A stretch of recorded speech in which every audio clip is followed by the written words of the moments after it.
நிறைய பாஜக வழக்கறிஞர் திமுகவுக்கு வாதாடுறாங்க. திமுக இப்போ மரியாதைக்குரிய ஐயா மூத்த வழக்கறிஞர் ராகவாச்சாரியெல்லாம் அந்த மாதிரி தான் திமுகவின் தேன்மொழிக்காக வாதாடினாரு, தாவேக்காவின் புஷி ஆனந்துக்காகவும் வாதாடினாரு. ஆனால் கரிகாலன் அவர் எழுதின கடிதத்தையும் படித்தேன். அவர் பதில் கேட்காமலே இந்த நடவடிக்கை எடுத்துக்கிறாங்கன்றாரு. ஒரு சங்கமாகவே இருந்தாலும் பெரும்பான்மை முடிவாகவே இருந்தாலும் ஒருத்தரை no one should be punished அன்ஹர்டுன்னுவாங்க. அவருக்கு ஒரு தரப்பை கேட்காமலே தரப்பை கேட்காமலே அந்த தரப்புக்கு எதிரான உத்தரவுகளை அது யாராக இருந்தாலும் தாவேக்கா வழக்குலையும் நான் அதான் சொன்னேன், கரிகாலன் விஷயத்துலையும் அதுதான். அவர் தரப்பை கேட்காம சொன்னது வந்து இதுதான். வடச்சென்னையில் நடந்த அந்த அத்தனை துயரங்களை பதிவு செய்யாத போது, வடச்சென்னை கைவிடப்பட்ட போது, மார்வாடிகளை நோக்கி முதல்ல போயிட்டு நிவாரணப் பொருட்கள் சேர்ந்த போது, ஒடுக்கப்பட்ட வடச்சென்னை வாசிகளுக்கு நிவாரணம் வராத போது அதை பதிவு பண்ண ஒரே ஊடகவியலாளர் ஷபீர். இப்போ ஷபீர் அவர் விஷயத்தில் நடந்தது என்னன்னா, முழுக்க சாதி இந்து மனநிலையிலேருந்து தான் அந்த அத்தனை விமர்சனங்கள். அவர் வேலூர் இப்ராஹிமோட ஒப்பிடுறதுலாம் எனக்கு என்ன மாதிரியான மனநிலைன்னே தெரியல. சாதி மனநிலைன்ற சாதி மனநிலை எல்லா வேலையும் செய்யும். பெரியார் அதெல்லாம் ஒண்ணுமே கிடையாது. ஒரே ஒரு பெரியாரிஸ்ட் இருந்தாரு, அவரும் அப்பயே செத்துட்டாரு. யாருன்னா பெரியார் தான். பெரியார் மட்டும்தான் ஒரே பெரியாரிஸ்ட், அவரு செத்துட்டாரு. கரிகாலன் நீக்கப்பட்ட விதத்தில் எனக்கு கரிகாலனோட உடன்பாடு இல்லை. என்னை அவதூறு பண்ணி முகநூல்ல கருத்து எழுதினாரு. நான் வந்து ஆன்டி தலித்தா இருக்கிறேன்னு எழுதினார் தாவேக்கா விவகாரத்துல. நம்ம வீடியோ போட்டிருப்பாரு, வெட்டி ஒட்டி போட்டார். ரொம்ப இழிவான செயல்னு வச்சுக்கோங்க. அதுக்குள்ள நான் போல. ஷபீரை தான் வேலூர் இப்ராஹிம்னு போட்டாங்க, ஆசிஃபை போடலை. கரெக்ட், அதில் ரொம்ப கவனமாக இருக்காங்க. சரிங்களா? ஷபீரை போடுறதுக்கான காரணம் அவரை சங்கின்னு பிராண்ட் பண்ணதன் மூலம். யார் சங்கின்னு நான் கேட்குறேன். முதல்ல உனக்கு திராணி இல்லையே, தெம்பு இல்லையே, நீ எதை பேசணுமோ அதை பேசாமல் ஷபீரை குறித்து பேசிட்டு. அப்போ ஷபீர் வந்து உங்களுக்கு பிரச்சனையாக இருக்கிறாரு, உங்கள் அரசு குறித்து பேசுகிறாரு. சரி, இதுதான் ஒரு சான்ஸ், நல்ல சான்ஸ் கிடைச்சிட்டு இறங்கி அடிதான் போட்டு முடிச்சிடலாம். ஆமாம், முடிச்சு விட்டுரு. அவனை சங்கின்னு பிராண்ட் பண்ணு, வேலூர் இப்ராஹிம்னு சொல்லி. வெக்கமாக இல்லை? தூய்மை பணியாளர் போராட்டத்தில் ஒருத்தர் என் நண்பர் போயிட்டு, ஒரு பிரபல யூடியூபர், அவர்கிட்ட போய் கேட்குறாரு, நீங்கள் என்னங்க, நீங்கள் வந்து தூய்மை பணியாளர் விவகாரத்தில் வேறு ஸ்டாண்ட் எடுத்தீங்க. அவர் ஸ்டாண்டு ஏன் எடுத்தேன்றதை சொல்லாமல் திருமாவளவன் ஸ்டாண்டு தான் ஏன் ஸ்டாண்டு. இந்திய பாகிஸ்தான் பிரிவு. நீ எந்த அளவுக்கு நீ ஒரு முஸ்லீமாக இருக்கிற, நான் கொல்லப்படும் அளவுக்கு நான் ஒரு முஸ்லீமாக இருக்கிறேன் மட்டும். இப்போ அந்த மாதிரி நீங்கள் எந்த அளவுக்கு முஸ்லீமாக இருக்கேன்னா, சாதி இந்துக்கள்லாம் நான் அசால்ட்டாக திட்டிட்டு போகிற அளவுக்கு நான் முஸ்லீமாக இருக்கேன். இவங்களுக்குலாம் அந்த உரிமை யார் கொடுத்ததுன்னே தெரியல. அதான் இவர்கள்லாம் நவீன பண்ணையார்கள். நவீன பண்ணையார்கள் வந்து இவங்க சொல்கிறது தான் அரசியல், இவங்க சொல்கிறது தான் நம்ம பேசணும். இவங்க சொன்ன வாரிசு அரசியலை கூட நான் ஆதரிக்கிறேன். இதோ ஒரு மனநோயாளி வந்து யூடியூப்ல பேசிட்டு இருக்கு, வாரிசு அரசியலை நான் ஏன் ஆதரிக்கிறேன். இல்லை, இருங்க, நேற்று ஒரு கூட்டம் நடந்துச்சு பார்த்தீங்களா? வாரிசு அரசியல் தான் உள்கை வாரிசு. உருட்டுங்க. 2011 கூட எனக்கு வந்து இடஒதுக்கீடுனா என்னன்னு தெரியாதுன்னு சொன்னவர் உங்க கொள்கை வாரிசா?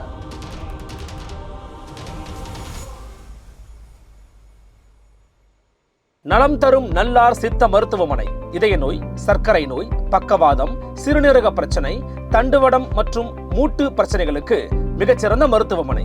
கிருஷ்ணகிரி, சென்னை மற்றும் Madurai.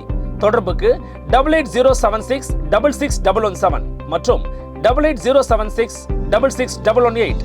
Nimati Property Management. Contact 7667008999. அன்னை பர்னிச்சர்ஸ், அன்னை திருமண சீர்வரிசை பொருட்கள், டிவி, ஃபிரிட்ஜ், வாஷிங் மெஷின் உள்ளிட்ட 200க்கும் மேற்பட்ட பொருட்கள் அடங்கிய திருமண சீர்வரிசை ரூபாய் 99,000 மட்டுமே. தமிழகம் முழுவதும் இலவச டோர் டெலிவரி. தொடர்புக்கு 7550014440 9345044044. அண்மையில வந்து பாத்தீங்கன்னா இந்த ஊடகங்கள் குறித்தான பேச்சு, ஊடகவியலாளர்கள் குறித்தான பேச்சு, ஊடகவியல் குறித்த பேச்சு அப்படிங்கிறது நிறைய காரசாரமாக ஓடிக்கிட்டே இருக்கு.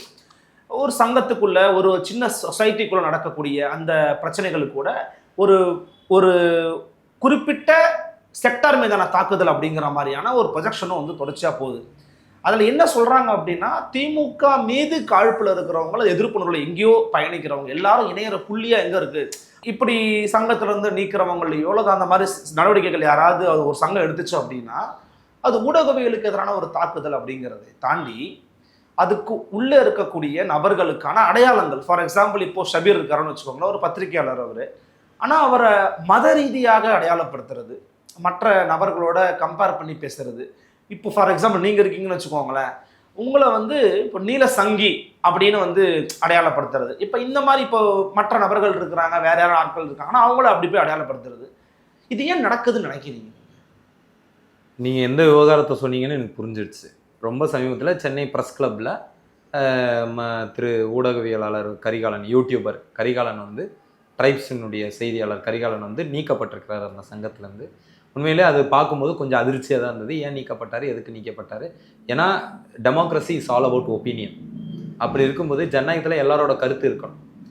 ஆனால் அதை தாண்டி அந்த சங்கத்தினோட ஒரு உள் நடவடிக்கையாக பெரும்பான்மை கருத்து அடிப்படையில் ஒரு நடவடிக்கை மேற்கொள்கிறாங்க. தீர்மானத்தை முன்மொழிந்ததும் வேறையாக இருக்கிறாங்க. அதை வந்து விவாதத்துக்கு எடுத்துக்கணும்னு சொன்னவங்களும் வேறையாக இருக்கிறாங்க. உங்களுக்கும் அந்த விவகாரம் உள்ள என்ன நடந்ததுன்றதை விட என்னை விட மேலதிகமாக உங்களுக்கு நிறைய தெரிஞ்சிருக்கும். அன்னைக்கு உயர்நீதிமன்ற வளாகத்தில் என்ன நடந்தது, அந்த குறிப்பாக இன்னொரு ஊடகவியலாளர் எழுதின ஒரு முகநூல் பதிவையும் பார்த்தேன். ஒரு உயர்நீதிமன்ற வளாகத்தில் பத்திரிகையாளரை சந்திப்பை எப்படி நடத்தணுன்றதுல வந்து எங்களுக்கு ஒரு புரோட்டோக்கால் எழுதப்படாத ஒரு விதியாக இருக்குது. யாரை அழைச்சிட்டு வராங்களோ அவங்க தான் அந்த வழக்கறிஞரை வந்து வினா எழுப்பணும், வேற யாரும் எழுப்ப மாட்டோம். அப்படி எழுப்பணும்னா அவங்க அந்த வழக்கறிஞர்கிட்டயே அந்த ஒரு அனுமதி மாதிரி பெற்றுட்டு தனியாக போய் எடுத்துக்கலாம். ஒரு மொத்த விவாதத்தில் இந்த மாதிரியான கேள்வி கேட்கக்கூடாது. இன்னொன்று இவர் கேட்ட கேள்வி என்னன்னா, பாஜக வழக்கறிஞரான நீங்கள் ஏன் வந்து தாவேக்காக்கு வந்து வாதாடினீங்க? நிறைய பாஜக வழக்கறிஞர் திமுகவுக்கு வாதாடுறாங்க. திமுக இப்போ மரியாதைக்குரிய ஐயா மூத்த வழக்கறிஞர் ராகவாச்சாரியெல்லாம் அந்த மாதிரி தான் திமுகவின் தேன்மொழிக்காக வாதாடினாரு, தாவேக்காவின் புஷி ஆனந்துக்காகவும் வாதாடினாரு. ஸோ இந்த மாதிரி வந்து வழக்கறிஞர்கள் வந்து யார் வழக்காடிகள் எந்த வழக்காடி வராங்களோ அவங்களுக்காக வாதாடுவாங்க. ஆனால் அவங்களுக்கு ஒரு சார்பு இருக்கும் தான். நான் உடனே அவங்க சார்பற்றவங்க, அவங்க நான் ஒரு வழக்கறிஞராக இருந்தே சொல்றேன். வர்க்க சார்பும் உண்டு, சாதி சார்பும் உண்டு, கட்சி சார்பும் உண்டு. ஆனால் ஒரு பெட்டிஷனருக்காக போகிறோன்னா சில சமயம் நம்மளுக்கு துளியும் சம்மந்தம் இல்லாத சில பார்ட்டிகளுக்காகவும் போகும். இதையெல்லாம் தாண்டி அவர் ஒரு கேள்வி எழுப்புறாரு.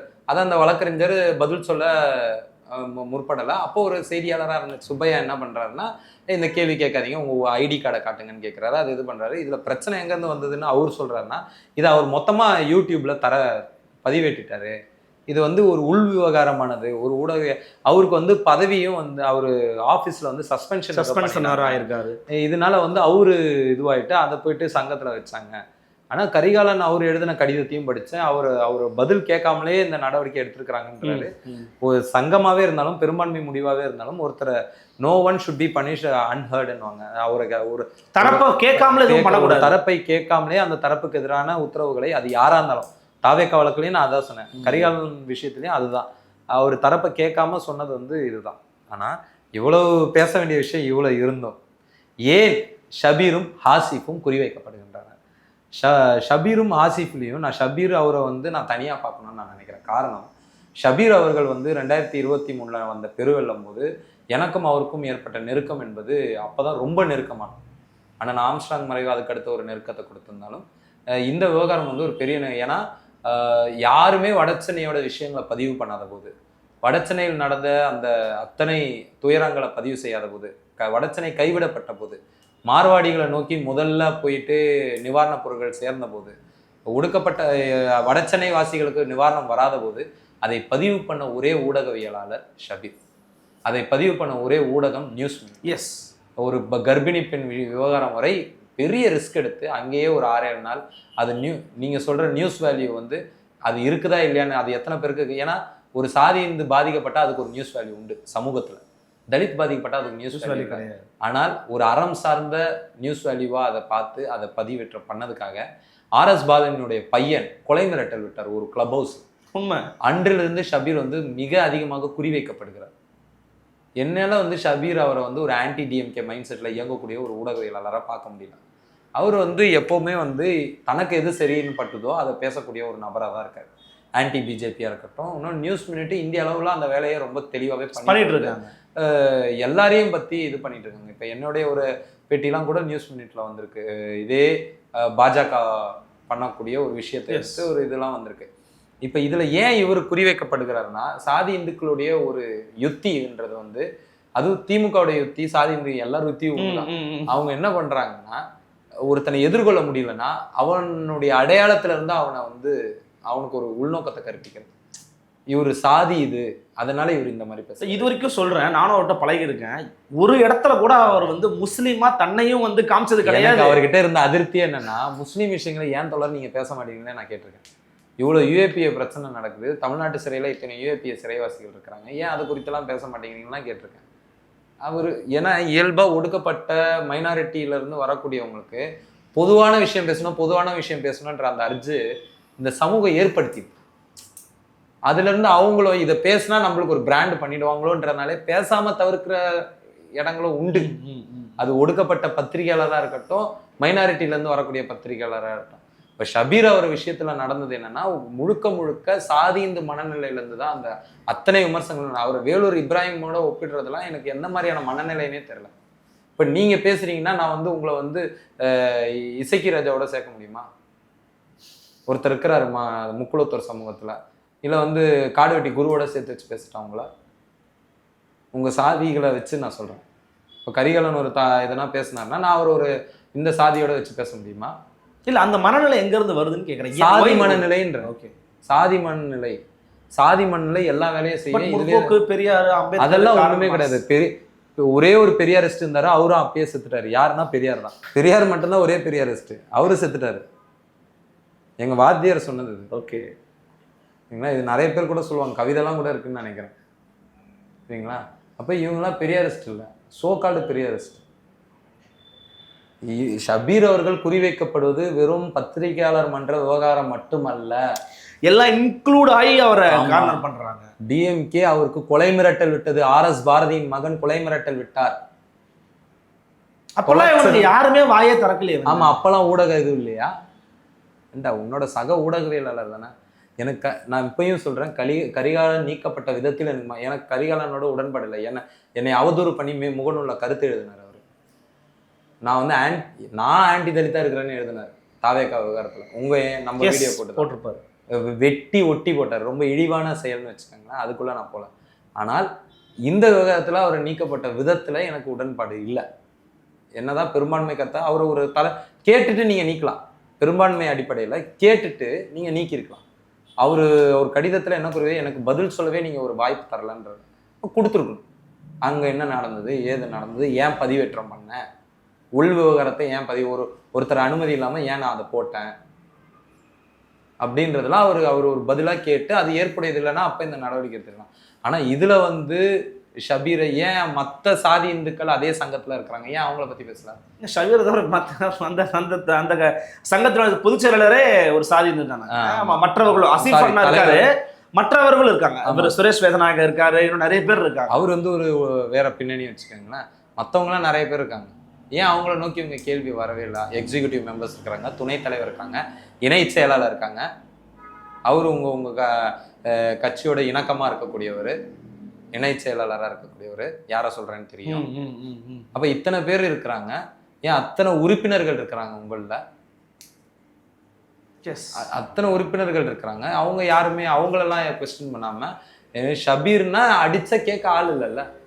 இன்னொன்னு இதை வச்சு என்னன்னா ஷபீருக்கு எதிரான அந்த பரப்புரையை செஞ்சு இதுல கூட நீங்க பாத்தீங்கன்னா ஷபீர் தான் ஹைலைட்ல இருக்கிறாரு. ஷபீரை தான் வேலூர் இப்ராஹிம்னு போட்டாங்க, ஆசிஃபை போடல. கரெக்ட், அதுல ரொம்ப கவனமா இருக்காங்க. சரிங்களா? ஷபீரை போடுறதுக்கான காரணம் அவரை சங்கின்னு பிராண்ட் பண்ணதன் மூலம். யார் சங்கின்னு நான் கேட்கிறேன் முதல்ல. இல்லை, இன்னொன்று, இப்போ அவர் தொடர்ச்சியா வெறும் அவர் எங்கேயுமே கார்னர் பண்ணி ஆன்டி டிஎம்கே பேசுன மாதிரி நான் கூட பார்த்தது கிடையாது. அவர் ஃபேக்ட்ல இருந்து தான் ஃபேக்டா பேசுவார், ப்ரோ பீப்புளா இருப்பார். என்னன்னு கேட்கிறேன், IVLP அந்த நிகழ்ச்சிக்கு போனதுனாலயே அவர் வந்து இதுனா நீங்க போறதெல்லாம் இதுக்குள்ள எத்தனை பேர் போயிருக்காங்க தெரியுமா? கட்சிக்காரங்க எத்தனை பேர் போயிருக்காங்க. அது கூட பாருங்க, அவர் IVLP போனதுக்கு அவனுக்கு காண்டா இருக்கு. நான் இன்னொன்னு சொல்றேன், அதே இதுக்கு உங்க தரப்புல இருந்து இருக்கக்கூடிய ஒரு பத்திரிகை நியூஸ் 7 தலைமை செய்தி ஆசிரியர் அவங்க போயிருக்கிறாங்க. அந்த பெண் அவங்க சுகிதா சாரங்கராஜ் மேடம் போயிருக்கிறாங்க, கௌசல்யா போயிருக்கிறாங்க. அப்ப இவங்கெல்லாம் யாரு? இன்னொன்னு ஷபீருக்கு ஏன் அந்த வேலைன்னு நான் கேட்கிறேன். அவருக்கு அப்படி ஒரு நோக்கமே இருந்திருக்காதுன்ற அவசியமே கிடையாது அவருக்கு அது. ஆனால் சிலர் வைக்கக்கூடிய விமர்சனங்களையும் நான் கவனிச்சுட்டு தான் வரேன். சில ஊடகவியலாளர்கள் இந்த தனிப்பட்ட அந்தரங்க விவகாரங்களை பதிவேற்றக்கூடியவங்களை நீங்க எல்லாரையும் நீக்கிட்டீங்களா அந்த வினால கேட்கணும். அதெல்லாம் நான் இல்லைன்னு சொல்லல. கரிகாலனை மட்டும் நீக்கிறீங்களே, இதுக்கு முன்னாடி ஒரு பத்திரிகையாளர் தான் போட்டாங்களே தவிர அது பேர் யாருன்னு தெரியல. எனக்கு யூகமா இருக்கு, நான் அவர் பேரை சொல்ல விரும்பல. எனக்கு யூகமா இருக்கிறது ஒருவேளை இவரா இருப்பாரோன்னு நான் யோசிச்சேன். அப்ப அவரே நீக்கி இருக்கணும்ன்றது தான் அதுல அந்த விமர்சனம்லாம் சரி. ஆனால் ஒருத்தரை மட்டும் டார்கெட் செய்வது, அவரை கம்யூனிட்டியை வச்சு அவரை ஸ்லர் பண்ணுவது, இது எல்லாமே வந்து காஸ்ட் இன்டு மைண்ட் செட்டுன்ற அதிகார மைண்ட் செட்டும் சேர்ந்துக்குது. ஆமா ஆமா ஆமா ஆமா. இல்ல பர்టిక్యులரா ஆளுங்கட்சியோட ஐடி விங் டோட்டலா இறங்கிருக்காங்க. ஏன் இறங்கிருக்காங்கன்னா ஷபீர் அவங்களுக்கு ஒரு பெரிய த்ரெட்டா இருக்கிறாரு. அப்ப அவரை எலிமினேட் பண்ணணும். தெரிஞ்சோ தெரியாம அவர் வந்து ஒரு ரேஷனலாவும் அவரை நிறைய பேர் பாக்குறாங்க. அது அவங்களுக்கு அந்த ஐடென்டிட்டி பிரச்சனை. ஏன் உங்களையும் என்னையும் ஒரு பிரச்சனைக்குரியவங்களா பார்க்கணும்? ஏன்னா நம்மளுக்கு சாஃப்ரான் ஐடென்டிட்டி கிடையாது, ஏடிஎம்கே ஐடென்டிட்டி கிடையாது. இப்ப என்னை ஏடிஎம்கேன்னு சொல்ல முடியுமா? முடியாது. என்னை பிஜேபின்னு சொல்ல முடியாது. என்னை காங்கிரஸ்ன்னு சொல்ல முடியுமா? சொல்ல முடியாது. அப்ப என்னை எப்படி இர்ரேஷனலா காட்டணும்? கவனிச்சுக்கிட்டே இருக்கிறாங்க, எதனா ஒண்ணுத்துல மாட்டோம். அப்ப ஷபீருக்கு எல்லாருக்குமே சின்னது பெருசுமா என்னைய மாதிரி ஆளுக்கே நடக்குதுன்னா ஷபீருக்கு நடக்காதா? கட்டாயம். ஷபீருக்கு நடக்கிறதுக்கான காரணம் அவரு செய்யக்கூடிய ஊடக பணி. அந்த ஊடக பணி இவங்களுக்கு டிஸ்டர்பன்ஸா இருக்கு. அப்ப 2026ல அவருடைய வாய்ஸ் அவர் தொண்டையை நெரிக்கணும்னா பேசினார்னா சங்கிப்பா. ஆமா, அவர் ஆல்ரெடி அவரை சங்கின்றது பிராண்ட் பண்றது மூலம் இவங்களுக்கு ஒரு அஜெண்டா இம்ப்ளைடா நிறைவேறிடு. இன்னொன்று கொச்சையா வர பண்றான். அதாவது உனக்கு நீ ஒரு விமர்சனம் வைக்கிறனா அதுல ஒரு அறம் இருக்கணும், அதுல ஒரு கருத்தியல் தெளிவு இருக்கணும்.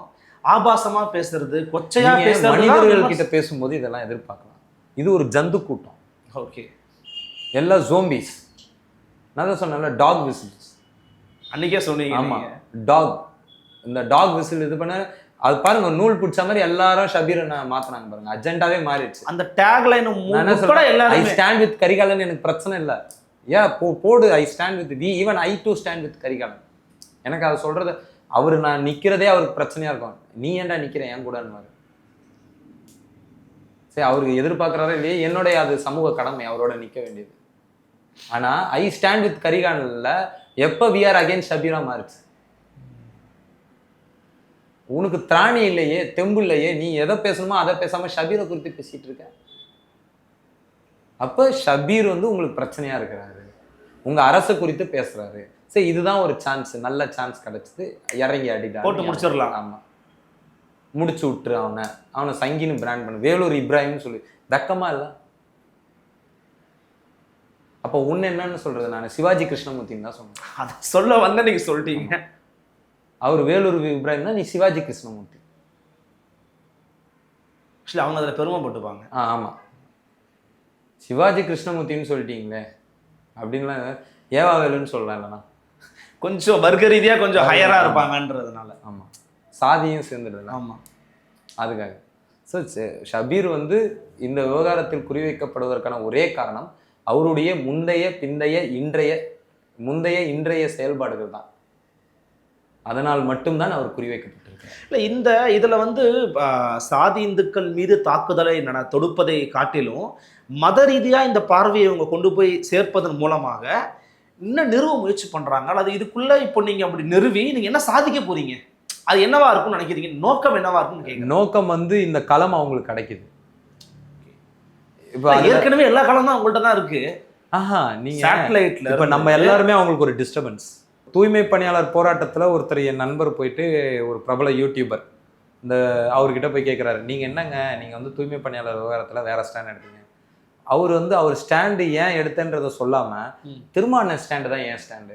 எதுக்கு திருமாவளவனை இழுக்கிறாங்கன்னா, திருமாவளவன் வந்து அந்த சமூகத்தை சார்ந்தவரா இருக்கிறாரு. சரி, அப்ப நான் அந்த சமூகத்தோட ஸ்டாண்டை தான் எடுத்தேன்னு சொல்றதுக்காக. ஸோ இவங்க ஒன்னொன்னுலயே என்ன பண்ணுவாங்கன்னா, ஒரு ப்ராக்ஸ், ஒரு முகமூடி. ஆமா, ஒரு முகமுடி தான் இவங்களுக்கு. இது எல்லாமே ஒரு முகமுடி. இந்த முகமுடியில இருந்து இவங்க இந்த வேலையை செய்யறாங்க. அந்த மீண்டும் சொல்லி இது பெரிய வந்து ஒரு சதி பின்னல்ன்ற உட்காந்து இதுக்கு இவங்க வாட்ஸ்அப் குரூப் வச்சிருக்காங்க, எல்லாம் பண்றாங்க. இவங்களுக்குள்ள அது எப்படி பேசலான்றது வரைக்கும் கான்ஃபரன்ஸ்ல உட்காந்து பேசிப்பாங்க. ஓகே, எல்லாமே நடக்கும். இன்னைக்கு உட்காந்து என்ன தலைவரே ஷபீர் அடிச்ச வீடியோ உங்களுக்கு எவ்வளவு போச்சு? எனக்கு இவ்வளவுதான் போச்சு. அப்போ ஒன்னும் இறங்கி அடி. அறமே கிடையாது இவங்கெல்லாம்.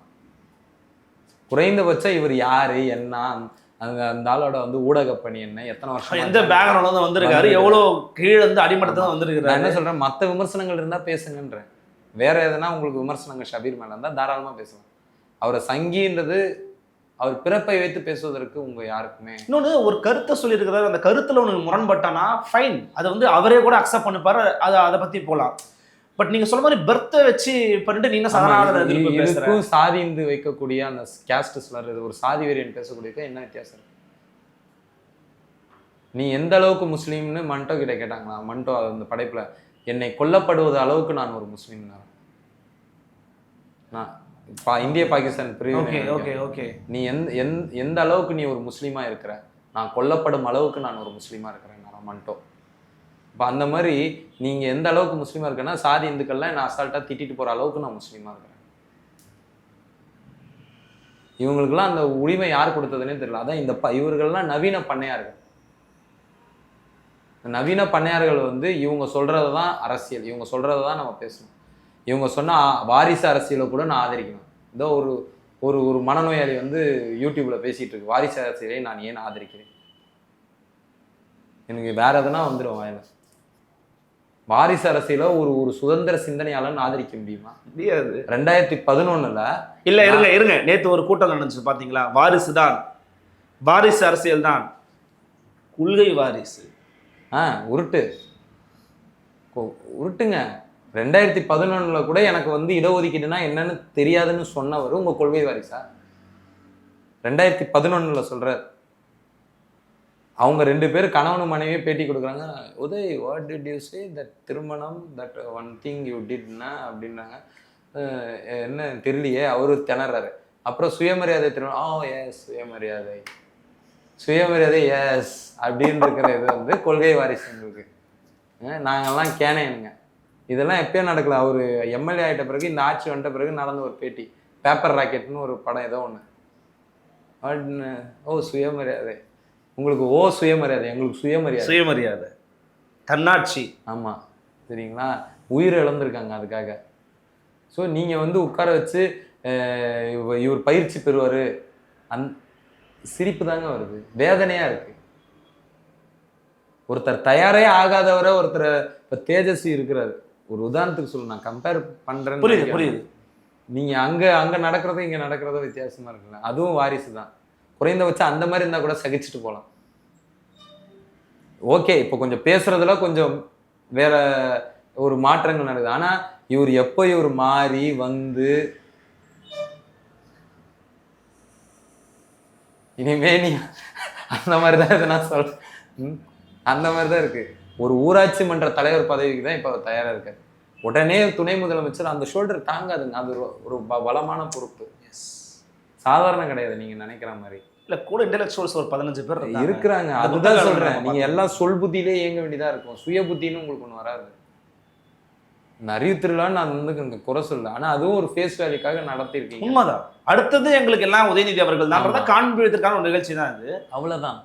ஆனா அங்க போய் கூட விஜய் தான் திட்டிட்டு இருந்தாங்க. உங்க அறிவு அரசியல் எங்க போச்சு? நியாயப்படி நீங்க யாரை எதிர்த்து அரசியல் பேசணும்? பிஜேபி எதிர்த்து பேசணும், காவி சித்தாந்தத்தை எதிர்த்து பேசணும். அது பேச முடியல உங்களால. ஸோ இது நிறைய பெரிய பிரச்சனைன்ற. நீங்கள் வந்து நீங்கள் அடிமைகளாக இருந்துக்கிட்டு உங்களை அடிமைகள்ன்றது எங்கே வெளிப்பட்டுருமோன்றதுக்காக பயந்து போய் அடிமையாக இல்லாதவனை வேற ஒருத்தனோட அடிமைன்னு சொல்லி பிராண்ட் பண்ணுறது என்பது நம்மை தற்காத்து கொள்வதற்காக. ரொம்ப டீட்டெயில்டாகவே அந்த விஷயத்தை குறித்து பேசியிருந்தீங்க. எப்படி இந்த லாபி அப்படிங்கிறது வந்து ஒரு தனி நபர்களுடைய கருத்தை எதிர்த்து பேச முடியாமல் தனிநபர்களுடைய பிறப்பை வச்சு அவங்களுடைய மற்ற விஷயங்களை வச்சு பேசக்கூடிய ஒரு அவலமான போக்குக்கு போயிருக்கு அப்படிங்கிறத எக்ஸ்பிளைன் பண்ணியிருக்கிறீங்க. மிக்க நன்றி தோழர். நன்றி. இப்படின்னு சந்திக்கலாம். வணக்கம்.